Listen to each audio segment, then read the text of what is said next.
Hello guys, myself Professor Jyoti Thange, and today in lecture number 14 of Power Electronic we have to learn the IGBT, that is insulated gate bipolar transistor. Now first of all we see the features of IGBT. What are the features of IGBT? See, low on-state voltage drop, then low on-state power loss. Voltage drop is less means power loss is also less. It has the high switching frequency and it has the best quality. These are the features of IGBT. Now in previous lecture we learned the MOSFET, its construction, working principle, and its advantages, disadvantages, applications. In this lecture we have to learn the same points in the IGBT. First of all, see for the constructions. A construction diagram is shown in figure. In this construction diagram, see, this is a again there will be the three terminals: drain, gate, and source, having metallization layer and SiO2 layer, that is silicon oxide layer. It has the five layers. First is uh, drain layer called as a injection layer, which is present at the drain terminal. Then it second layer is the buffer layer, which is heavily doped and made up from N plus layer. After that there will be N minus layer, that is called layer, and which is lightly doped.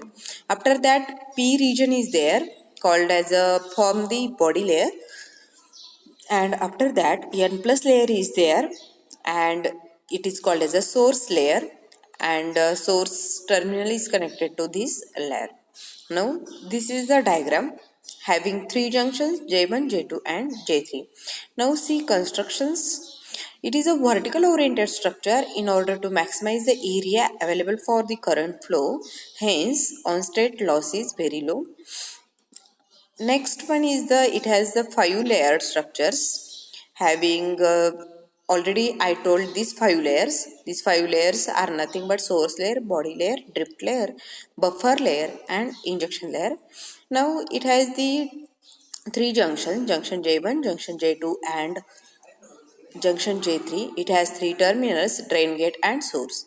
The main difference between IGBT and MOSFET is the present of the P layer in IGBT. Additional layer is present, that is the P layer. The N plus buffer layer improves the operation of the IGBT in two aspects. That is, first is reduce the on-state voltage drop across the device, and second is shorts the turn on time. Now see the symbol of IGBT. Again, there will be the two types of the symbol. Both are the symbols of IGBT. First is having three terminals: drain, gate and source. See, symbol is shown in figure. Next one is the working principle.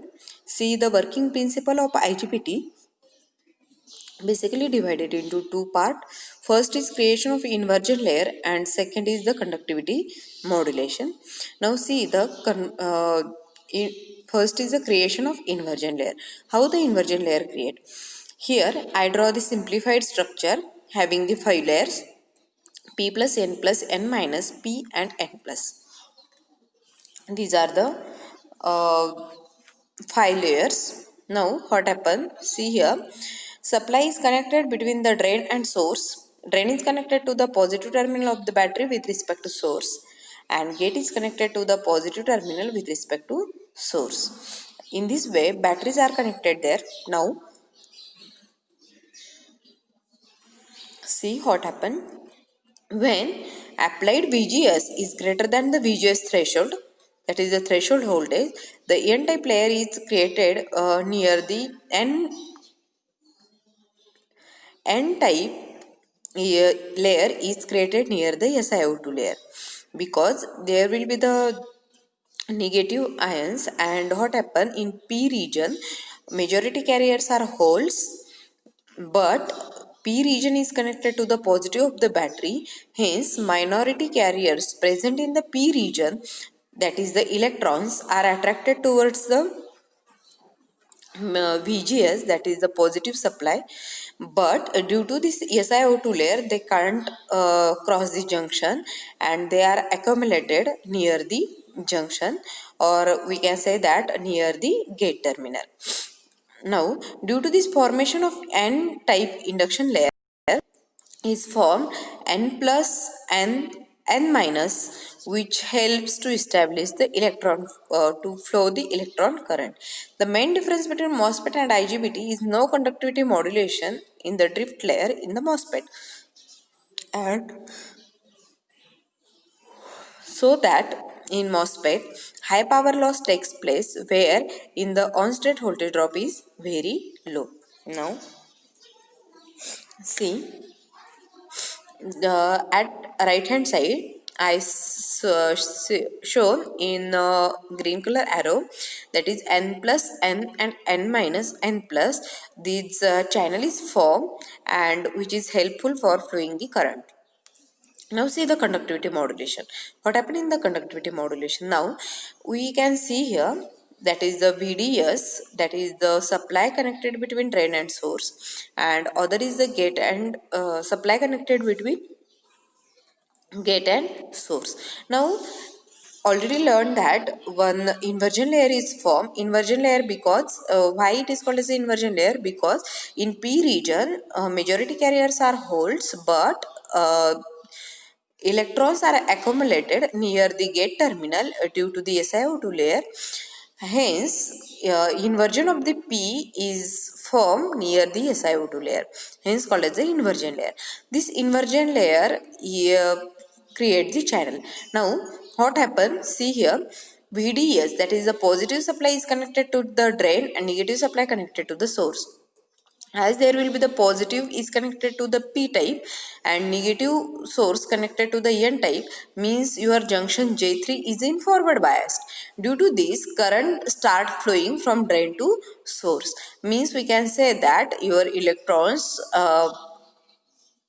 your holes start flowing from P region to towards N region.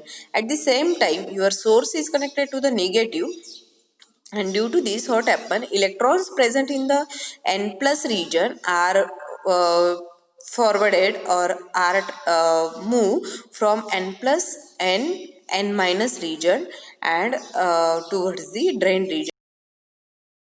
As means we can say that due to this, what happen?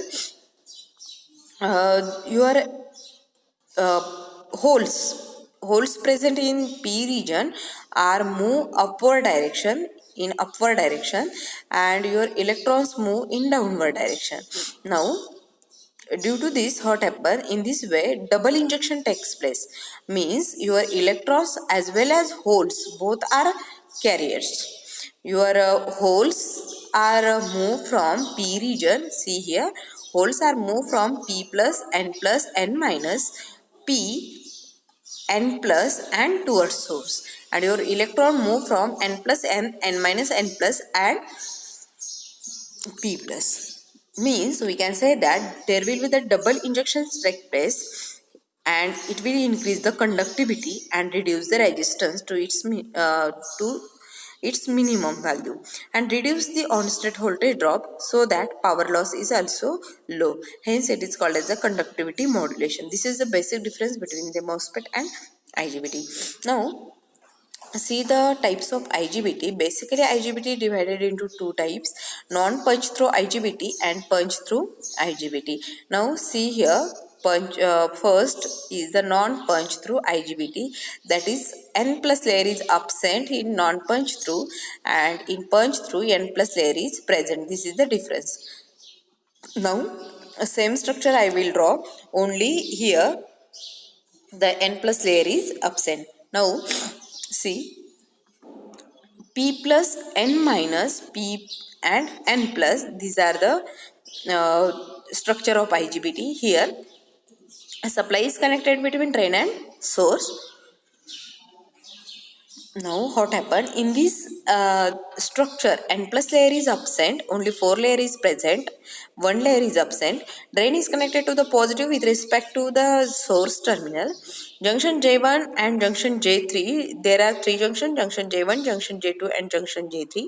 Due to this type of the connection of the battery, your junction J3 and junction J1 are in forward biased, and your junction J2 is in reverse biased. Okay, then what happens, see, the forward J2 is in reverse biased and form the p and n minus layer. The forward blocking capacity is decided by thickness of the n minus region called as a drift region. Now, in reverse bias, this is the forward bias. Now see what happened in the reverse bias. In reverse bias, when battery is reverse, means your drain is connected to the negative of the battery and source is connected to the positive of the battery. See what happened in this case. In this case, your junction J3 and junction J1 are in reverse biased and junction J2 is in forward biased, and it is used to block the it is used to decide the blocking capacity. Now junction J1 and junction J3 is in reverse biased and only J1 is in forward biased by forming the P and N plus layer, hence not used to decide the forward blocking capacity. Only J3 is formed by P plus and N minus layer. Thickness of N minus layer decide the forward blocking capacity. Here we can say that in forward bias, J1, J3 are in forward bias and only J3 is decide the forward blocking capacity due to N minus region, and here also your J2 is in forward bias and N minus region decide the blocking capacity.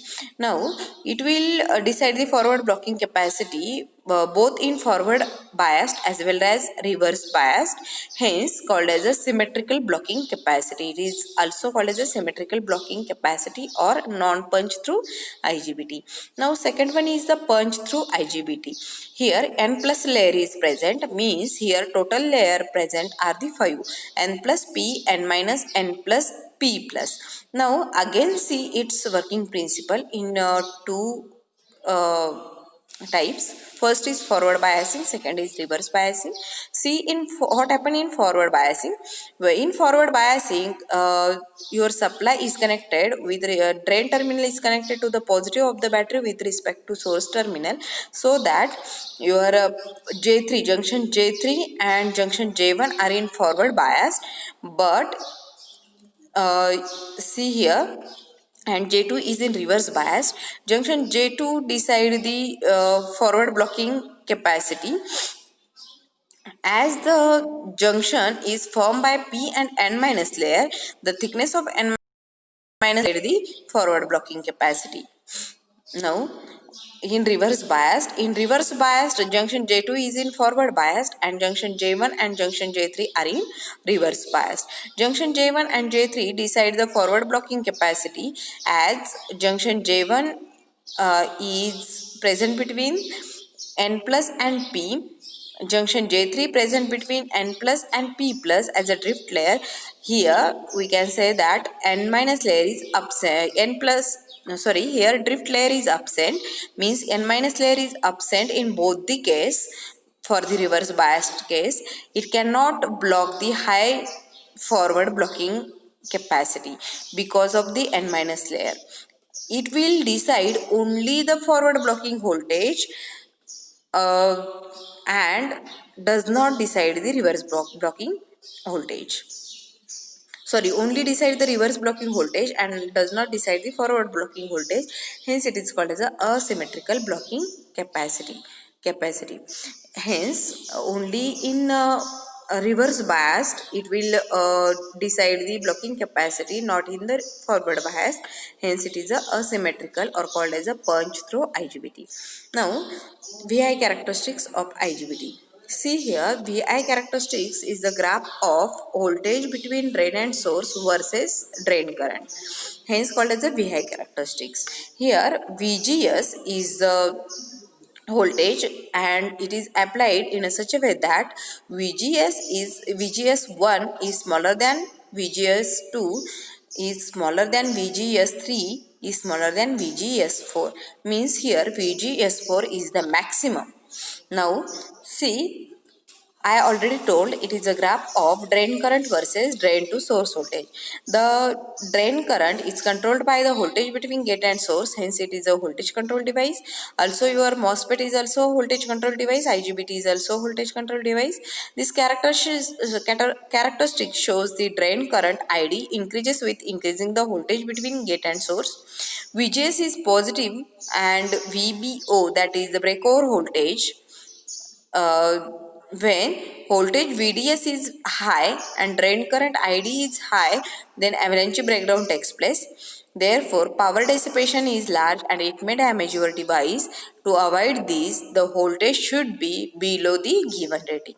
Now, last one point is the merit, demerit, and applications of IGBT. It is also called as advantages, disadvantages, and applications of IGBT. See one by one. Merits means advantages. First is it is very easy to turn on and turn off. Second is it is a voltage control device. Third one is circuit is very simple, having low cost. Then its switching frequency is very high, having low on-state voltage drop. Now demerits, that is the disadvantages. First is it has a symmetrical blocking capacity, cannot block the high reverse voltage. Problem of latch the UPS. Then is excessive power loss takes place at the time of turn on and turn off. And last point is the application. It is used in SMPS. SMPS is nothing but switch mode power supply. It is also used for UPS, used in UPS, that is uninterrupted power supply. Then it is used for AC motor control, also used in chopper, also used for inverters. These are the applications, different applications of the IGBT. Thank you guys.